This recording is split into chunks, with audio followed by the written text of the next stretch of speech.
کامیاب نہیں ہوں گے۔ اور فرعون نے کہا کہ اے اہل دربار،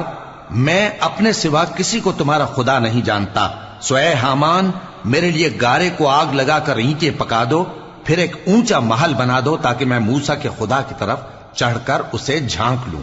اور میں تو اسے جھوٹا سمجھتا ہوں۔ اور وہ اور اس کے لشکر ملک میں ناحق مغرور ہو رہے تھے اور خیال کرتے تھے کہ وہ ہماری طرف لوٹ کر نہیں آئیں گے، تو ہم نے اسے اور اس کے لشکروں کو پکڑ لیا، آخر ہم نے انہیں سمندر میں پھینک دیا، سو دیکھ لو کہ ظالموں کا کیسا انجام ہوا۔ اور ہم نے ان کو پیشوا بنایا تھا، وہ لوگوں کو دوزخ کی طرف بلاتے تھے، اور قیامت کے دن ان کی مدد نہیں کی جائے گی، اور اس دنیا میں ہم نے ان کے پیچھے لعنت لگا دی، اور وہ قیامت کے روز بھی بدحالوں میں ہوں گے۔ اور ہم نے پہلی امتوں کے ہلاک کرنے کے بعد موسیٰ کو کتاب دی جو لوگوں کے لیے بصیرت اور ہدایت اور رحمت ہے،